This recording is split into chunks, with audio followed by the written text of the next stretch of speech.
Hello दोस्तों, स्वागत है डीके सिंह ऑनलाइन क्लासेस में।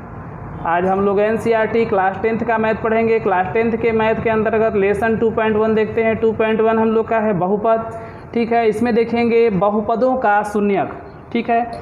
तो किस प्रकार से हम लोग जो है बहुपदों का शून्यक ज्ञात करते हैं, उससे पहले कुछ बातों का हम लोग ध्यान देते हैं, ठीक है। तो इस शून्यक जानने से पहले सबसे पहले हम लोग जो है एक्स अक्ष और वाई अक्ष को समझ लेते हैं, ठीक है, क्योंकि इसका ही प्रयोग होता है। तो सबसे पहले ध्यान देते हैं, ऐसे इस तरह से खींचेंगे,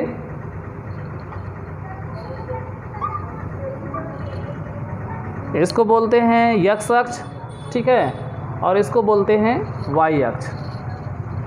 और यहाँ पर हमारा शून्य हो जाएगा, ठीक है। यहाँ से लिख सकते हैं 1 2 3 4 5, ठीक है। तो इधर ये जो शून्य है, शून्य के दाहिने तरफ जितनी संख्याएं होंगी सभी संख्याएं क्या हो जाएंगी, धनात्मक होंगी, ठीक है। अब इसके बाद देखते हैं यह जो शून्य है, शून्य के बाएं तरफ, ठीक है, बाएं तरफ सभी संख्याएं क्या होती हैं, ऋणात्मक होती हैं। जैसे -1 -2 -3 -4 -5, ठीक है। इस प्रकार से लिख सकते हैं। इसका मतलब जो हमारा शून्य है, ठीक है, शून्य जो है, शून्य के दाहिने तरफ सभी संख्याएं क्या होती हैं, प्लस होती हैं, और शून्य के बाएं तरफ सभी संख्याएं क्या होती हैं, माइनस होती हैं, ठीक है। उसी प्रकार इसमें देख सकते हैं, इसमें भी वही बात आ जाएगा। ऊपर जितना मान आएगा सब प्लस में आएगा। जैसे 1 2 3 4 5, ठीक है। और नीचे जितना मान आएगा सभी क्या हो जाएगा, माइनस में हो जाएगा। -1 -2 -3 -4 -5, ठीक है। इस तरह से हम लोगों ने निर्देशांक के रूप में देख लिया कि शून्य के जो जितने संख्याएं दाहिने तरफ होंगी सभी जो है प्लस होगा, और शून्य के बाएं तरफ जितनी भी संख्या होगी सभी संख्याएं क्या हो जाएंगी, माइनस हो जाएंगी, ठीक है। उसी तरह से ऊपर की तरफ जो संख्या होगा, शून्य के जो ऊपर की संख्या होता है वो क्या होता है, प्लस होता है। जैसे कोई बोलता है ना कि वह व्यक्ति ऊपर आगे जा रहा है, आगे बढ़ रहा है, ऊपर जा रहा है, ठीक है, तरक्की कर रहा है, इसका मतलब बढ़ रहा है। तो ऊपर की तरफ जो भी मान होगा वह सभी मान क्या हो जाएंगे, प्लस हो जाएंगे, और नीचे की तरफ जितने भी मान रहेंगे सभी मान क्या होते हैं, माइनस होते हैं, ठीक है। इस प्रकार से निर्देशांक को हम लोग जो है व्यक्त कर सकते हैं। इसमें 4 चतुर्थांश होंगे, ये पहला होगा, यह दूसरा होगा, यह तीसरा होगा, और यह जो है चौथा होगा, ठीक है। इस तरह से हम लोग जो है प्रदर्शित करना सीख जाएंगे, ठीक है। इसको देख लीजिए, और इसके विषय में विस्तार से जब मैं निर्देशांक ज्यामिति पढ़ाऊंगा तो उसमें बताया जाएगा, ठीक है। यहाँ पर थोड़ा सा समझा दिया गया है। चलिए, अब हम लोग क्या करते हैं कि बहुपद के जो है शून्यक ज्ञात करने के विषय में सीखते हैं। मान लेते हैं, ठीक है, कि कोई बहुपद है, ठीक है ना। जैसे मान लीजिए कि Px बहुपद है कोई, इसका जो मान है Px का मान कुछ भी ले सकते हैं। जैसे ले लिए 2x + 3 ले लिए, ठीक है। तो ये हमारा कोई बहुपद जो है 2x + 3 है। सबसे पहले इसको पहचानेंगे ना कि बहुपद है कि नहीं है, ठीक है। तो ये बहुपद है। बहुपद कैसे है इसको स्पष्ट करेंगे। यहाँ पर लिखा गया है 2x + 3, ठीक है। तो यहाँ पर x के ऊपर कोई घात है ना, x पर घात 1 हो जाएगा, ठीक है। अगर कोई भी x के ऊपर कोई अगर धनात्मक घात रहेगा और पूरा रहेगा वह बहुपद हो जाएगा। तो यह 2x + 1 है, बहुपद है, ठीक है। इसमें घात कितने हैं, एक घात है, तो एक घाती बहुपद है, ठीक है। अब इस बहुपद का शून्यक निकालना है, ठीक है। शून्यक का मतलब क्या कर सकते हैं कि इसका मान जो है शून्यक कितने हो सकते हैं, तो जितना घात उतना जो है शून्यक हो जाएगा। जैसे देखते हैं 2x + 3 है, तो अगर यहाँ मान लेते हैं कि अगर यहाँ पर ले लिया जाए कि Px के स्थान पर शून्य रख दिया जाए, क्या रखा जाए, Px के स्थान पर शून्य, इसका मतलब कि 2x + 3 है ना, Px के स्थान पर शून्य रख रहे हैं। तो जहाँ पर यह Px दिया गया है यहाँ पर शून्य रख देंगे। तो 2x + 3 ये किसके बराबर हो जाएगा? शून्य के। तो 2x + 3 बराबर शून्य हो गया। ठीक है, अब जो है यहाँ से देखते हैं, 2x को ज्यों का त्यों लिखते हैं। ठीक है, +3 है, इधर लाएंगे तो क्या हो जाएगा? -3। ठीक है ना, तो 2x बराबर -3। अब x बराबर निकालेंगे, -3 को ज्यों का त्यों लिखे, और यह 2 यानी 2 गुणा में है, तो अब किस में जाएगा? भाग में जाएगा। तो -3/2।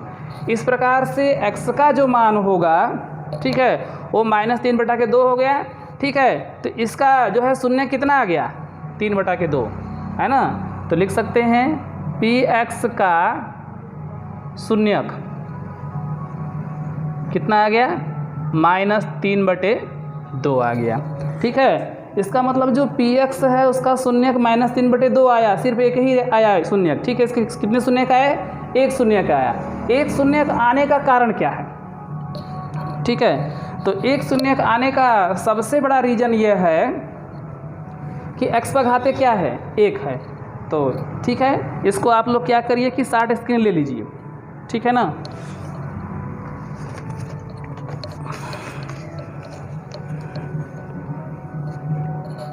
ठीक है, इसको आप लोग 60 स्क्रीन ले लीजिए। चलिए, और कुछ शून्यक के विषय में जो है चर्चा करते हैं हम लोग। ठीक है, एक घात वाला था, जैसे मान लीजिए कि कोई दूसरा शून्यक दिया है px बराबर x² -3x + 4। ठीक है, यह सभी क्वेश्चन मैं NCERT के बुक से ले रहा हूँ, ये ध्यान दीजिएगा। तो px बराबर x² -3x + 4 हो जाएगा। ठीक है, अगर मान लीजिए कि अगर यह शून्यक निकालना है, अगर px बराबर 0 रखने पर, इसमें क्या रख देते हैं? px बराबर 0 रखने पर। ठीक है, तो यहाँ पर लिख सकते हैं x² -3x + 4 बराबर 0 लिख देंगे। ठीक है, चलिए अब देखिए, अब जो है यह एक द्विघात समीकरण के रूप में हो गया। द्विघात समीकरण क्या होता है? ax² + bx + c बराबर 0 है। ठीक है ना। जब यह द्विघात समीकरण के रूप में हो गया, यह इस रूप में हो गया, तो इसके हल करने का नियम ध्यान से आप सुन लीजिए। ठीक है, अगर ऐसा दिखाई देता है तो उस कंडीशन में क्या करते हैं कि इसका और इसका गुणा करते हैं। इसका गुणनखंड कितना है? 1 है। 1 × 4 बराबर 4 आ गया। ठीक है, तो इस 4 का ऐसा खंड करते हैं कि गुणा करने पर, ये 4 आया है ना, तो ये भी 4 आना चाहिए, तो गुणा करने पे कितना आ जाए? 4 आ जाए। लेकिन यहाँ प्लस दिया है तो जोड़ने वाले, ठीक है, तो बल्कि प्लस नहीं बल्कि माइनस ले लेते हैं यहाँ पर, ठीक रहेगा। तो अगर प्लस दिया रहेगा तो जोड़ने पर, और माइनस दिया रहेगा तो घटाने पर इस बीच वाले पद के बराबर हो जाना चाहिए। ठीक है ना। इसका मतलब यहाँ से समझने की कोशिश करेंगे, जैसे ax² + bx + c बराबर 0 दिया गया है। ठीक है, तो यह मान जो है इस प्रकार से होगा कि a और c, ठीक है, को जोड़ दिया जाए तो यह जो है इसके बराबर हो जाए। ठीक है, ऐसे इस रूप में। तो इसका मतलब क्या होगा? तो इसका मतलब हम लोग समझेंगे कि 4, इसके साथ कुछ नहीं तो 1 मान लेंगे, 4 में 1 का गुणा करेंगे 4 आ गया। ठीक है, अब इस 4 का, ठीक है ना, 4 आया ना, इस 4 का ऐसा गुणनखंड करेंगे कि गुणा करने पर तो 4 हो। ठीक है, लेकिन माइनस दिया है तो घटाने पर इस बीच वाले पद के क्या हो जाए? बराबर हो जाए। ठीक है, तो x² माइनस, अब देखते हैं, आप अगर 4 में 1 का गुणा करेंगे तो 4 आएगा। ठीक है, और 4 में से 1 घटाएंगे तो क्या आएगा? 3 आएगा। तो यहाँ पर लिख सकते हैं 4 - 1 है ना, गुणा करने पर 4, 4 में 1 का गुणा करेंगे तो 4 आएगा, और 4 में से 1 घटाएंगे तो 3 आएगा। तो 4 - 1, इस 3 को 4 - 1 लिख सकते हैं ना। फिर x - 4 बराबर 0। ठीक है, आप समझ गए होंगे। 3 को इस प्रकार से लिख सकते हैं। चलिए अब देखिए, x² - 4 के साथ x का गुणा करेंगे तो क्या होगा? 4x है ना, फिर माइनस माइनस क्या होगा प्लस, 1 के साथ x का गुणा करेंगे तो x होगा, फिर -4 बराबर 0। ठीक है, अब इन दोनों में देख लीजिए कौन सा कॉमन है।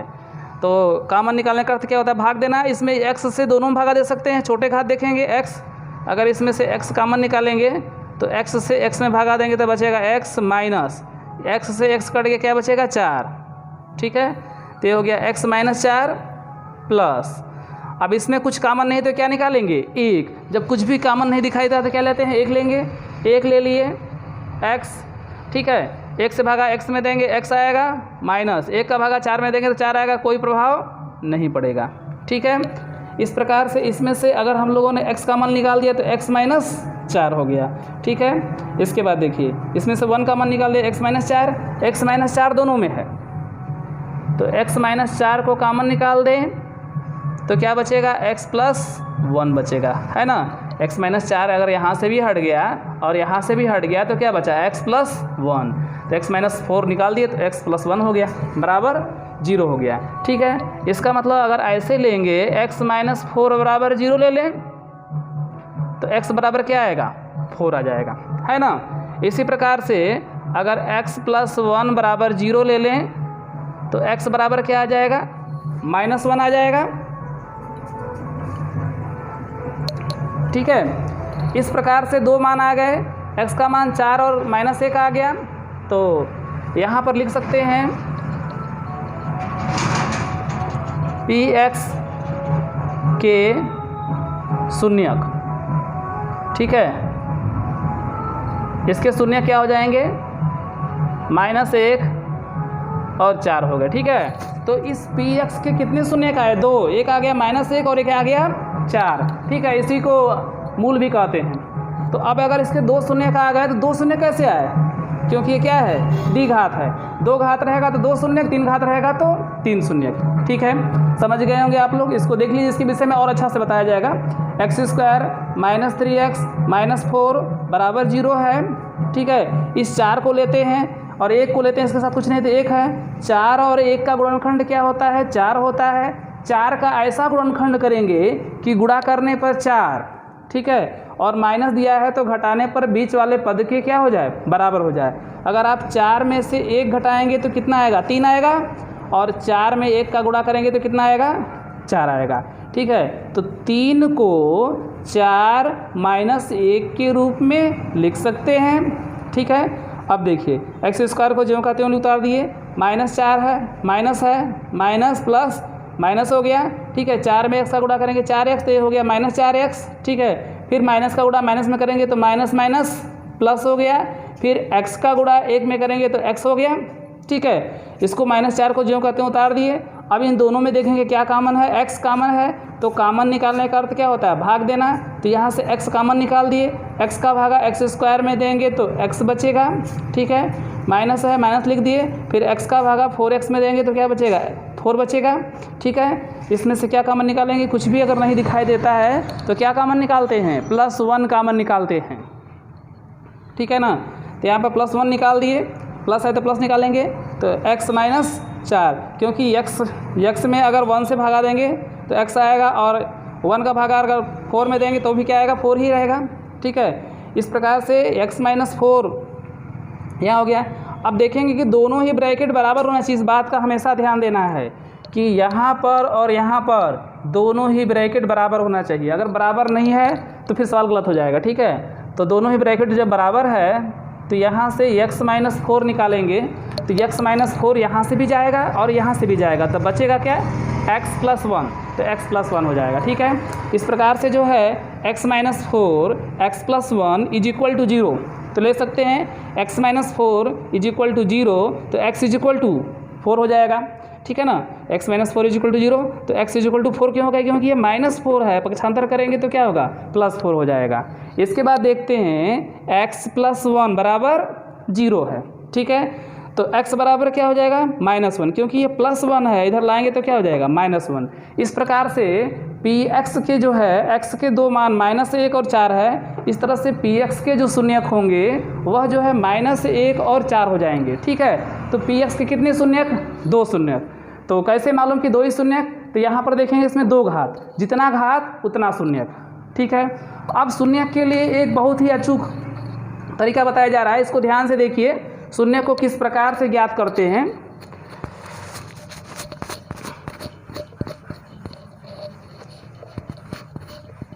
चलिए, अब जो है शून्यक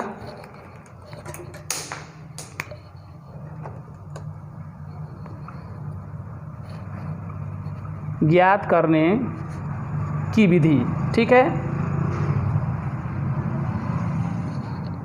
यहाँ लिख सकते हैं शून्यकों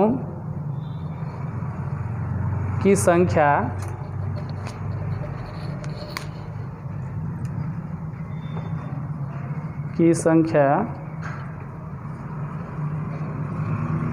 ज्ञात करने की विधि। ठीक है, चलिए, शून्यकों की संख्या ज्ञात करने की यहाँ पर ऐसी विधि बताया जाएगा, ठीक है, ताकि भविष्य में कभी भी शून्य की संख्या ज्ञात करने में किसी बच्चे को कोई प्रॉब्लम ना हो। ठीक है, और दोबारा कहीं पर इसको पढ़ने की ज़रूरत ना पड़े। ठीक है, तो यहाँ पर शून्यकों की संख्या ज्ञात करने की विधि देखते हैं, और ज्ञात करने की विधि जो है 2 प्रकार से है।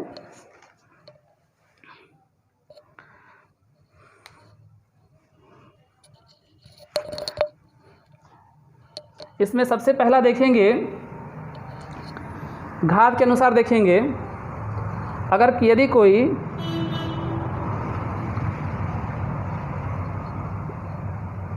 कोई बहुपद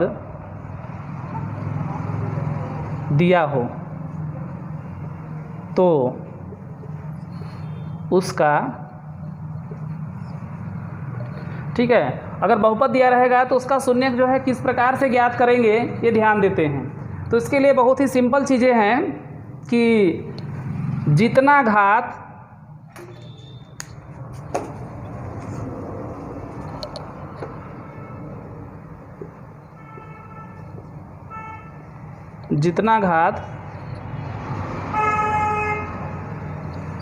उतना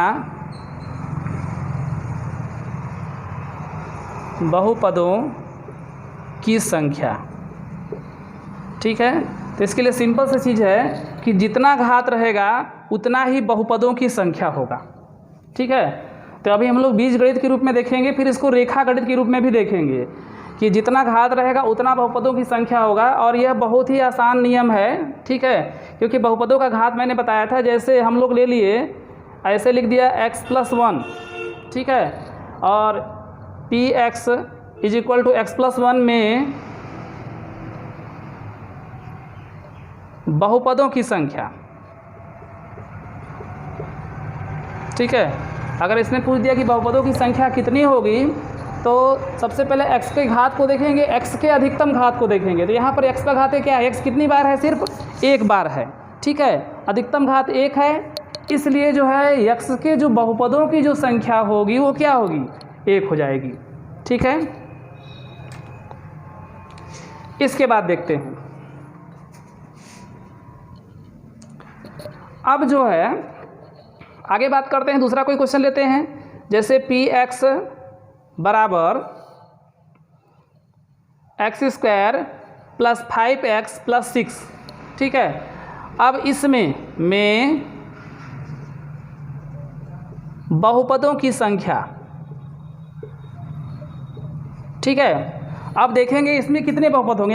यहाँ पर जो हल नहीं करना है, बिना हल किए बताना है। ठीक है, तो इसमें x के अधिकतम घात देखेंगे। यहाँ पर 1 घात है, यहाँ पर 2 घात है, अधिकतम घात जो है 2 है। ठीक है, तो जितना x के घात होंगे बहुपदों की संख्या ही क्या हो जाएगी, उतनी हो जाएगी। 2 बहुपद हो गए।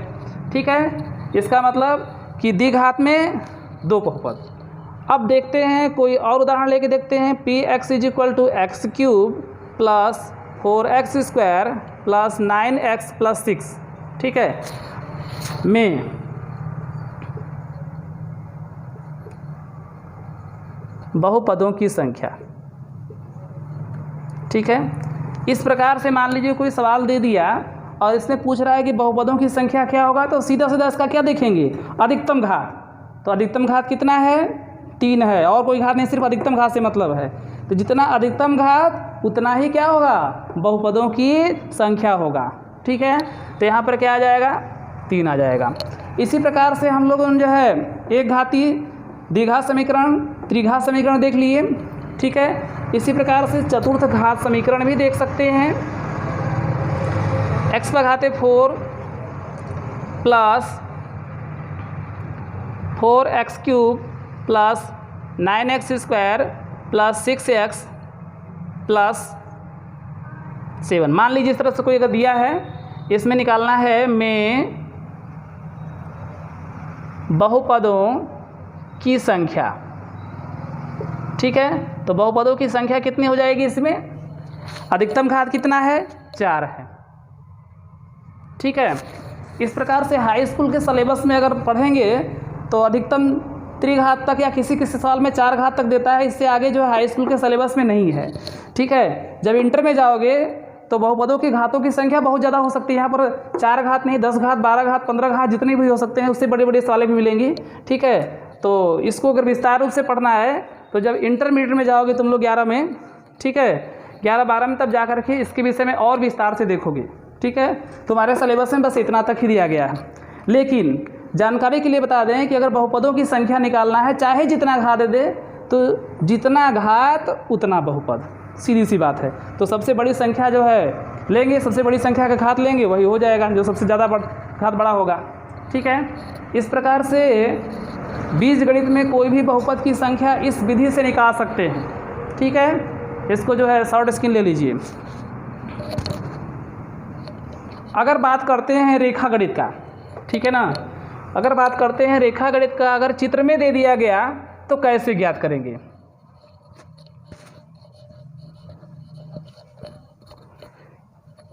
अब दूसरी विधि हम लोग देखते हैं।